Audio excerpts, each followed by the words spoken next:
Welcome back and thanks for staying with Morning Live. Now, with the Momentum Life cover story still very much in the news, our next topic will be interesting to anyone who has health insurance. And this is because you have until Friday, the 30th of November this year, to change certain options. Now, beneficiaries can only change their options once a year. Did you know that? But for more on this, we are joined in studio now by Charlton Murove, who is the head of research at the Board of Healthcare Funders of Southern Africa, and they are, of course, an industry body representing 57 medical schemes. Charlton, welcome and thanks for speaking to us. Thank you very much, and thank you for the opportunity. Charlton, if we could just start with this particular period, that process that you will embark on if you wanted to change some of the options. Let's just talk about the process first and foremost. Yes, as medical scheme members, you purchase medical scheme cover at a benefit option level, and the contract is literally for a year. So every year, at the end of the year, you can choose which option you want to be on, starting from 1 January the following year. In between the year, it's very, very difficult to change your options because it's just done to protect the schemes from what is known as anti-selective behavior. The level of benefits which are in the options are different. There are some which are very rich, which cover a lot of conditions, and then there are some where the cover is a bit narrow and they are limited to things like hospitalization only. So sometimes beneficiaries, if they are on the lower option, they see that they are in need of more health care, then they try to change in between the year. It becomes difficult for them because it's not allowed. So you can either buy up or down. Yes. During this window? Yes, during this window. Some people buy down because of financial pressures. The options which are richer are more expensive, and due to affordability challenges, people then choose to go and buy down to lower options, which might be more affordable. But how will this then impact on, your option going forward? Because sometimes, as you say, you're doing this because you find yourself in a financial crunch. But sometimes people don't necessarily understand the sort of impact that it will have. Yes, we always recommend that a lot of care should be exercised when you choose your option. It should not just be a financial decision, because you should look at your health needs and the health needs of your dependents on your scheme.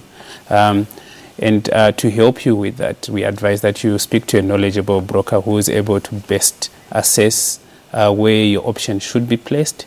And then another option which is available to members if there are affordability challenges is looking at benefit options where they have networks.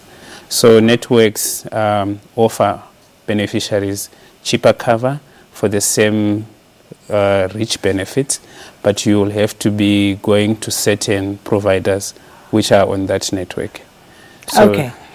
Before we even come to that, so if you buy up or down, how does that affect your benefits? Let's say you have a savings option here and you maybe have not exhausted certain benefits that have accrued to you. How will your changing up or down affect your benefits?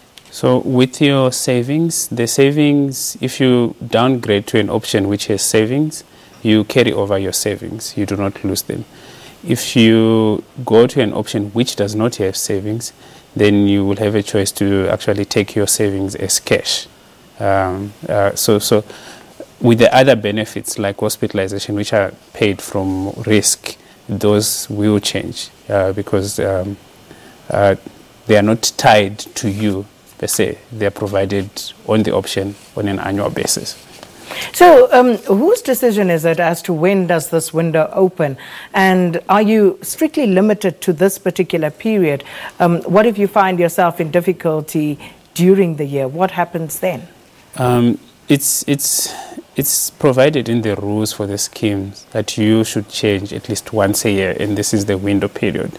And if you want to change in between the year, it is very, very difficult because you are trying to make a decision which will potentially disadvantage the scheme, because you have seen that you are now more sick and you now need more, and then you decide to buy up. So it's just meant to make sure that the scheme is protected. You don't want people to all buy down, and then the moment you decide, oh, I now need more healthcare, then you decide to buy up to something which is more expensive. Well, and I can just imagine all the questions that would arise around that, Charlton. But as far as medical aid schemes are concerned, how many are there out there right now that the South African public can choose from? And as far as the regulation goes, who is responsible for that? There are 80 registered schemes in South Africa at the moment, but not all of them are accessible to everyone. Some people who are in some employer groups where they have their own schemes, the employer groups actually encourage them to be on their scheme. And then those are normally called restricted schemes because they are mostly guided by employment group and employment industry. Then there are open schemes, there are about 20, where if you are not part of those schemes, you can openly go and choose any one scheme from amongst the 20. So who regulates the prices? Because medical aids are notoriously expensive. There is no price regulation. The regulator for medical schemes is the Council for Medical Schemes. They oversee the way medical schemes operate.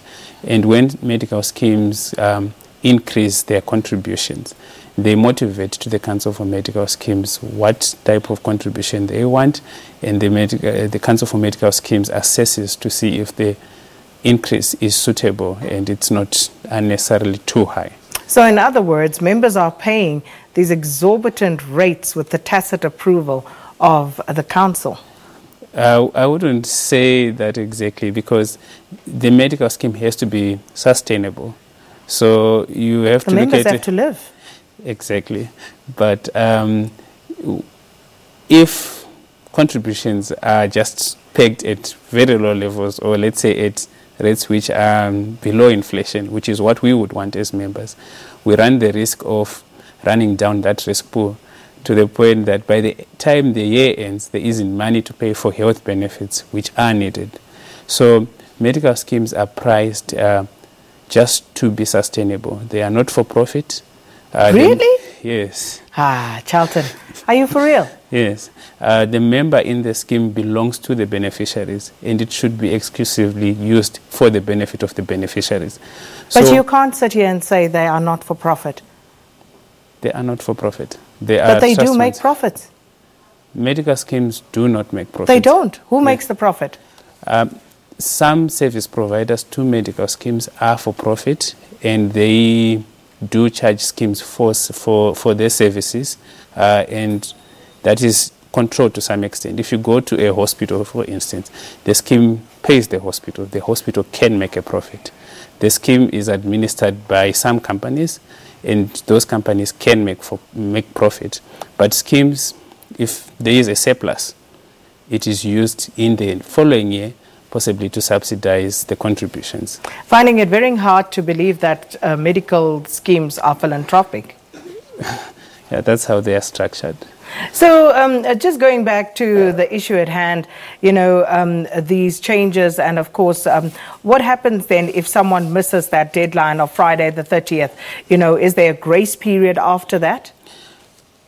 I think it will depend on a case-by-case basis. If a beneficiary feels they really need to change, they can try and call the Schemes Call Center.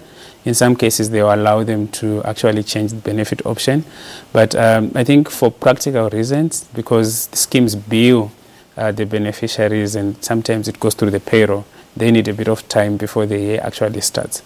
That's why we have the 30 November deadline. And if people have any sort of difficulty, where can they go for recourse? They can approach the Council for Medical Schemes. They have a complaints line where they can complain with issues related to their scheme or even services at some health providers, for instance. Charlton, thank you so much for coming through and answering our questions. Board of Healthcare Funders Head of Research, Charlton Murove, talking to us about the looming deadline for those who would like to change their medical scheme cover. So if you either want to buy up or buy down, you have until the 30th of this month to indicate to your medical scheme that you would like to make some changes. So please do heed that. And if you have any questions at Morning Live SABC, and we'll see how best we can direct your query. For now, let's take a quick break.